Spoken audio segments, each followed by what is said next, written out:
川普为什么来这里呢？合约就偏要在 G7 的现场把它签掉，用 G7 的遮羞布说这是国际场合下的决定。事实上是美国斗不赢伊朗，这是一个战败条约啊！来到现场来讲 I'm boss， 创造一个意象，依然是那老大。Ladies and gentlemen, welcome the host.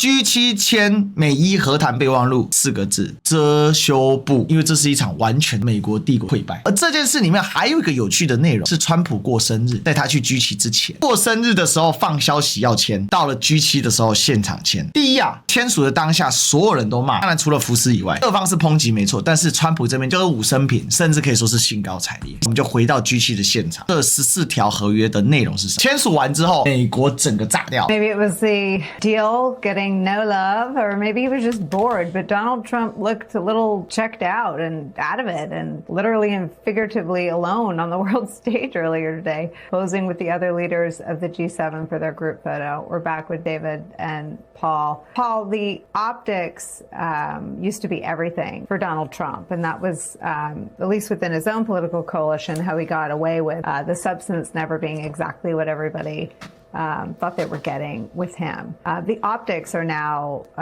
catastrophic for Donald Trump, and I wonder your thoughts about why the White House can't do a better job when the cameras are rolling. 虽然他们在黑 Trump， 但有一个事情是真的，在 G7 的现场呢 ，Trump 确实这个状态很不好，看起来东晃晃西晃晃，大家拿来说嘴。So if you're sitting there thinking about what to do on Taiwan, you're in the driver's seat. And our military, I think this will impact morale.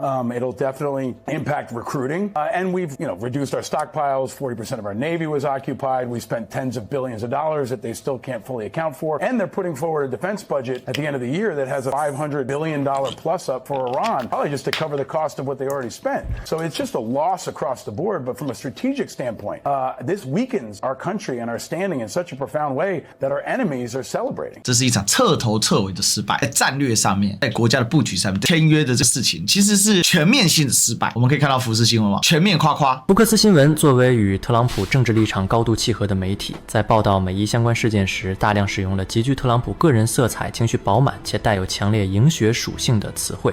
特朗普简直赢得一塌糊涂，赢到抽筋。福克斯新闻在报道停火协议时，直接引用了特朗普的原话：完全彻底的胜利。这个白宫的论调完全极致对立状态。可是在这个时候啊，各方批判对比伊朗媒体。باز شریف از پایان دائم و فوری جنگ در همه جبهه‌های جنگ آمریکا علیه ایران و متحدانش خبر داد。为什么是夏巴兹谢里夫呢？这个是在伊斯兰马巴德牵线，也就是在巴基斯坦牵线下的合约哦。光从国际地缘政治的格局，巴基斯坦来牵头这件事情本身就是美国非常掉价。巴基斯坦的层级应该是作为撮合，比如说中东地区啊，作为世界上只有3个真正的 super power， 中美俄超级强权。逻辑上来讲，你作为一个 super power， 你打一个 middle power， 最后你用 middle power 来做讲和的中间牵线人，这个老实讲挺丢脸的，非常丢脸。 President Donald J. Trump, President making this announcement on his birthday from the White House in Washington. There was another statement released by the Prime Minister of Pakistan, one of the key mediators in the conversations that led to this agreement to end the conflict between the United States and Iran. The Pakistani Prime Minister made a lengthy announcement thanking both the United States and Qatar for their role in reaching this agreement. The Prime Minister said in ceremony on Friday, June 19th in Switzerland. 吹得神乎其乎，而且重点在生日上宣布，酸言酸语的这一些左媒，热情洋溢的右媒，美国就是2个世界了，2个重要人物出来骂，第一个是奥巴马。It is doubtful that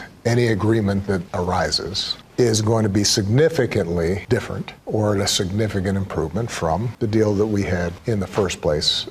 伊朗核协议当初川普单方面退出，奥巴马认为重要的国际外交政绩。伊朗164万平方公里有9200万人口，非常大的单一市场，相当成熟的工业基础，成熟的熟练工人，非常普及的教育，但它缺的是水。所以当时欧美的企业对伊朗是垂涎三尺。伊朗自从1978年、1979年闹伊朗伊斯兰革命之后，就又被美国制裁了非常非常的久，所以呢，很多方面都是相对落后。只要美资外资进去，大家可以大赚特赚，卡在这个制裁。所以当时制裁要透过核协议来解决，因为被制裁之后，为了要有一个杠杆，他就开始发展他的核武。发展核武是一个世界主流趋势了，所以这是一个方法。但伊朗比前面两者聪明一点，他没有把这个事情推到极致，他是以民用的逻辑去推。卡扎菲、海山或者叫我们叫侯赛因萨达姆，他是认真推，真的想把它搞出来，这是个差距。另外，从国家的体制来说，伊朗的体制比前两者好太多了，因为伊朗有非常完善的工科的教育，你可以说伊朗的主要大学毕业生其实很多都是所谓的工程师。所以透过伊朗核协议，透过 IAEA 国际原子能组织来监管，然后它停止进行核浓缩铀，换取的就是西方对于制裁的让步。最难的就在美国，因为美国呢有一种冷战旧思维的系统，美国的鹰派很难被说服。奥巴马借着杠杆，他去把这件事给推进，所以他得了诺贝尔和平奖，把欧洲也拉入保证，就一推成，奥巴马下了之后，他以为一劳永逸，结果没想到川普上来就把他给退了。It worked for a long stretch of time before the United States pulled out of it. So bombing stops and ordinary people are no longer suffering as a consequence of the war. And then in retrospect, it's a reminder that on a lot of difficult foreign policy problems, the notion that we can just bully our way or bomb our way to solutions may sometimes seem appealing, but the fact of the matter is that taking the time to explore diplomacy and exhaust the possibilities of coming up with deals that don't solve 100% of the problem, but solve 80, 90% of the problem while avoiding the necessity of going to war. You'd think we would have learned that lesson by now, but it seems like every so often we have to relearn that lesson again. 意思是说，川普啊，就是一个巨大的教训，我们要常常检视他。川普的老相好，但是现在是相见两厌的前副总统 Mike Pence。Well, Caitlin, look, Iran has been at war with the United States and our cherished ally Israel for 47 years. I mean, the Iranians, particularly with regard to their nuclear ambition, have essentially a legacy of lies. They lied their way through the Obama-Iran nuclear deal. We tore that up during the Trump-Pence years. Joe Biden returned to the politics of appeasement, and at least what we're hearing echo out of this potential memorandum of understanding. It smacks of appeasement. I mean, it sounds a bit like what I write about in my book. The progressive left has long embraced appeasement against our adversaries like Iran, but there are voices on the populist right that would have us pull back from our role as leader in the free world. I don't think this is the time to pull back. I don't think this is a moment for appeasement. And I think I would urge the president to stand firm on the fundamental elements that Iran has to dismantle and abandon its nuclear program, dismantle its ballistic missile program, renounce the support of terrorist organizations, and restore freedom of navigation in the Strait of Hormuz. 共和党的前总统上 CNN 去批判川普，所以这是一场很好笑的事情。奥巴马的批评法是说，你现在回到原点，你当初干嘛退出？共和党的建制派鹰派对川普的批评是说，你怎么可以相信伊朗人？这是一个完全没有交集的两个人论点，但是他们做的同样的概念就是批判川普。大家好，这也是历史哥离休，历史哥7周年台庆见面会在7月4号礼拜六下午5点45入场，晚上8点半开始，一年一度就等你来相见。我们这一次特别要送给前100位报名的同学7周年限定版饮料纪念背带，只要刷我们的官方 Line@ 也可以加入我们的微信。如果相关资讯你找不到，也可以到历史哥的脸书或各大社群找到报名方案。7周年台庆见面会就等你来了。整个美国看到了这份协议，除了始终于川普的 MAGA 派之外，没有人觉得这份协议觉得是好的。明明呢，川普宣称的叫大获全胜，但为什么在各方下如山考坯呢？这是一场川普精心设计的超级大撤退，效果声光夺目。但是他跟过去应对到美国在战争失败的时候，他如何来调整姿态是非常不一样。他没有任何的实质姿态调整，他甚至是强颜欢笑的状况。我透过一个战略上的转进的方式改变我在地缘上的失败，这个是有实质意涵。但是在伊朗这局里面没有任何这样的动作，反而他透过宣传掩盖的方式，他生日那一天他宣布了跟伊朗要和谈，并且封锁了相关消息，虽然被流露了出来，可是完全用他的生日宴让他的群众高潮之中。记到什么？搭公车要拉屎给川普 Happy Birthday，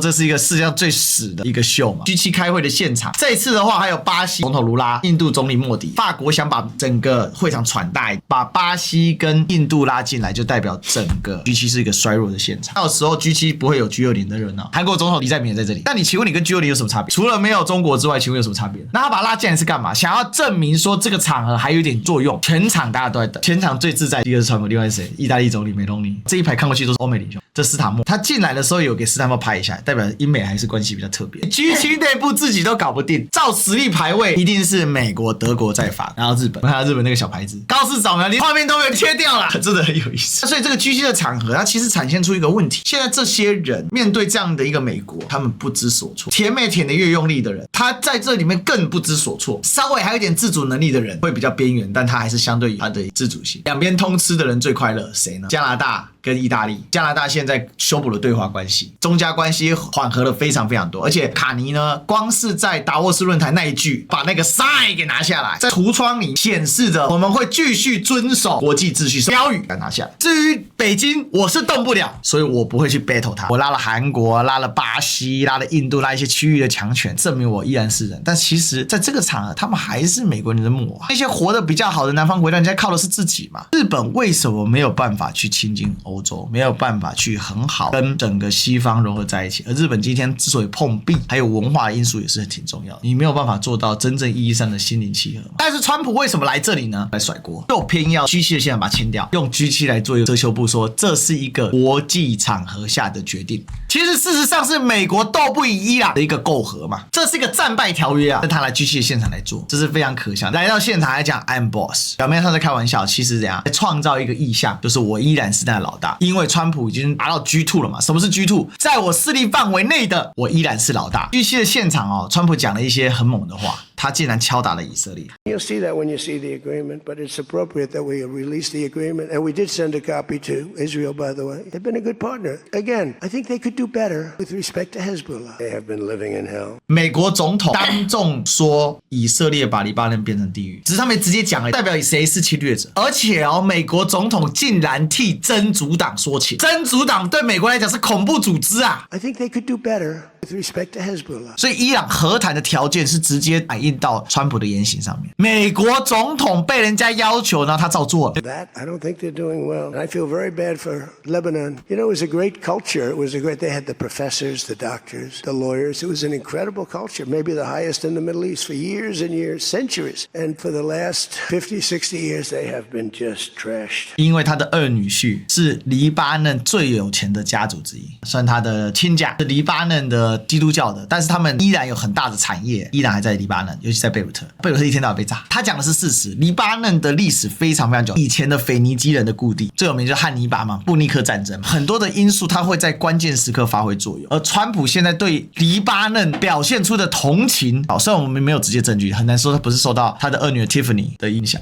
地缘政治的议程不会因为你美国受困就停滞下来，尤其在 G2 之后，中方完全打开了手脚。敏昂莱这趟访华要谈的核心就是修路。6月17日，敏昂莱在前往上海时专门体验了中国高铁复兴号从北京到上海1300多公里的距离，短时间内平稳抵达，让敏昂莱感叹不已。另外，敏昂莱还专门参访了中国铁建。早在上世纪80年代，中国铁建就已经参与缅甸基础设施建设。1993年建成的丁英大桥一度被当地民众亲切称为中缅友谊桥。希望借此机会更系统地学习中国铁路建设经验，并欢迎更多中国企业赴缅甸开展实地考察，在交通、能源等基础设施领域深化合作。敏昂莱对铁路等基础交通建设的重视并不令人意外。长期以来，缅甸基础设施薄弱，缅甸基本上就没啥基建。缅甸最大的首都在沿海地区，仰光在这里，把首都迁到内比都，超大超空旷的一个城市，非常空旷啊，这里本来都是田啊，然后就把它拿来做城市。那目的当然是为了躲到内陆去，避免其他的袭扰。而另外，缅甸有个特色，这是个相对的独立单元，大量的少数民族民地武、民族地方武装，缅甸长期搞不定，再加交通不通畅。缅甸最大问题就是每次要去打民地武，还没到的话，粮草已经吃一半，所以运兵能力很差。所以缅甸是很需要中方来支持。但是缅甸为什么长期跟中方保持友好关系，但是不太引入中方的基建能力呢？这些民地武里面有很多的民地武高层其实是华人，或者华人跟当地民族混血。缅甸其实不是那么愿意打开这个大门，他对这些少数民族他就必须多一点妥协，不然老是用打的。米昂莱刚刚当上缅甸总统，需要在铁路等基础建设方面获得实打实的成绩。米昂莱本来是靠政变起家，他们干掉的是翁山书记所领导的政党，本来是军头子嘛，那他是临时总统，他为了要当这个总统，他放弃了他的军职身份，正式当选民选总统。那事实上他本身是军人，缅甸因为长期都有军人政变的传统，地方的武装又跟中央常闹得非常的僵啊，那缅甸本身的战力又不是很强，所以缅甸虽然长期是军政府，但是他打仗又不太行，这就显得非常的尴尬。这条铁路盖下去之后，可以从缅甸出海，就可以绕过马六甲海峡的陷阱，中国最在乎的。大家好，这也是历史哥离休，历史哥7周年台庆见面会在7月4号礼拜六下午5点45入场，晚上8点半开始，一年一度就等你来相见。我们这一次特别要送给前100位报名的同学7周年限定版饮料纪念背带，只要刷我们的官方 Line@ 也可以加入我们的微信。如果相关资讯你找不到，也可以到历史哥的脸书或各大社群找到报名方案。7周年台庆见面会就等你来了。内容未得到美伊官方证实，其内容全文如下：一、伊朗与美国连同其在当前战争中的盟友，至于签署本谅解备忘录之际，宣布包括黎巴嫩在内的所有战线立即永久停止战争，并承诺即日起彼此不采取任何敌对行动，各自放弃使用武力或威胁使用武力。最终协议将确认本条款及以下各条款。当前战争中的盟友，长期的炸以色列自己是受不了。其实最主要的争点后来就沦为就是在黎巴嫩，因为黎巴嫩就在以色列隔壁嘛，而以色列一直想要并吞黎巴嫩嘛，大以色列计划就是要把黎巴嫩，然后叙利亚，然后约旦的精华带都给吞并。这条可能性非常真伪，因为川普亲自点了以色列说你不准再欺负我，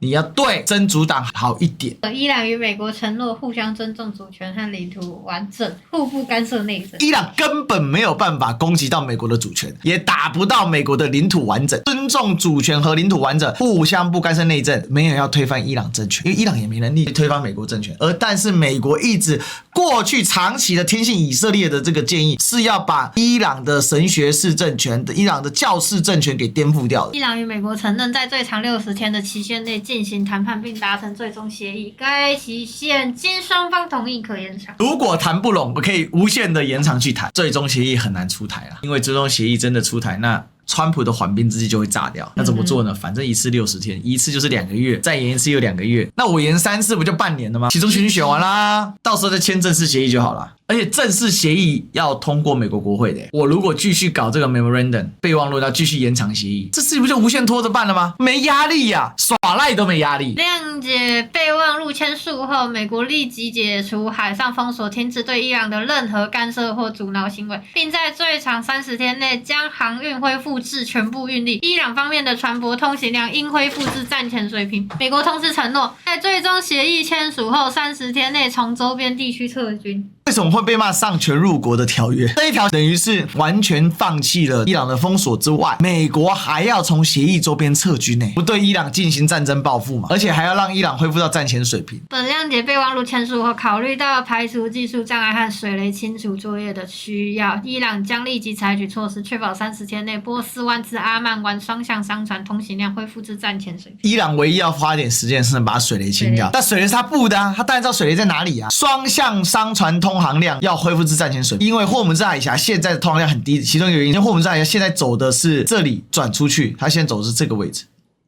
但是战前走的是这个位置，海峡的最中间这个位置，所以现在等于是海峡不仅要重新开放，还要恢复到大开放的状态。6. 美国承认同其地区伙伴一同制定一项双方同意的全面计划，用于伊朗的重建和经济发展，并确保提供至少3000亿美元的融资。该计划的执行机制是最终协议的一部分，将在60天内制定完成。60天内的全面计划和谈没有实现但说到帮伊朗重建跟发展经济，并且给3000亿美元的融资，60天要干完，还没有延长协议。7. 美国承认按照最终协议中将要商定的时间表，终止当前对伊朗的所有类型制裁，括联合国安理会和国际原子能机构理事会的决议，以及美国所有1级和2级单边制裁。超级大开放，当然这里面就是引诱伊朗可以签署这个协议的方向，因为这个是跟主约绑在一起的，所以什么时候要放宽那就看你主约上怎么去调整。8. 伊伊朗重申永远不会制造核武器。伊朗与美国同意浓缩材料的处置，以及包括伊朗的核需求在内的所有其他双方商定的核相关问题的处理方式，将在最终协议中得到妥善解决。最终协议将确认本条款的规定，没有任何的强迫要求。伊朗的核需求在内的其他双方商定和相关的处理方式。